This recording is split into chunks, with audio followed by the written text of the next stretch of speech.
জীবনের ৩ বছর অনাথ আশ্রমেই কেটেছে। আজ থেকে ১৯ বছর আগে আমাকে দত্তক নেওয়া হয়েছিল। বিয়ের দীর্ঘ ৫ বছর কেটে যাওয়ার পরেও কোনো সন্তান না হওয়াতে বাবা মা আমাকে দত্তক নিয়েছিল।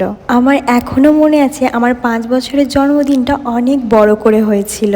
পরিবারের সবার কাছে আমি অনেক আদরের ছিলাম, বলতে পারো চোখের মণি ছিলাম সবার। আমার বার্থডের কিছুদিন পরেই আমি জানতে পারি আমাদের বাড়িতে একটা নতুন সদস্য আসছে। আমি তো অনেক খুশি ছিলাম তাকে হাতে নেওয়ার, তাকে স্পর্শ করার, তাকে দেখার। আমি দিদি হতে চলেছি। বোনও বাড়িতে আসলো, আমি অনেক খুশি ছিলাম। কিন্তু কিছুদিন পর যেতে না যেতেই সবার ব্যবহারের কিছু পরিবর্তন আমার চোখে পড়লো। তখন আমি বুঝতে পারলাম বাবা মা আর আমাকে ভালোবাসে না। হঠাৎই সবকিছু যেন চোখের সামনে পাল্টাতে লাগলো। স্কুল চেঞ্জ হলো, সরকারি স্কুলে ভর্তি হলাম। মাঝখানে ৫টা বছর কেটে গেল। বোনের এখন ৫ বছর। দিদি বোন থাকলে ঝামেলা হবে, এটাই তো স্বাভাবিক। কিন্তু একদিন হঠাৎ ঝামেলা হওয়াতে বোন আমাকে বলল যে তুই কি আমার নিজের দিদি নাকি যে আমাকে শাসন করবি? এই কথাটা শুনতে পায়ের তলা থেকে মাটি সরে গেল আমার। তখনই রাগের মাথায় বোনকে একটা থাপ্পড় মেরে বসলাম। তখনই মা রান্নাঘর থেকে এসে বলল আমার মেয়ের গায়ে হাত দেওয়ার সাহস কে দিয়েছে, তুই এক্ষুনি ঘর থেকে বেরিয়ে যা। তখন আমি আমার মাকে চিনতে পারছিলাম না। ভেবেছিলাম বাবা এসে হয়তো আমাকে বুঝবে, কিন্তু সবাই মিলে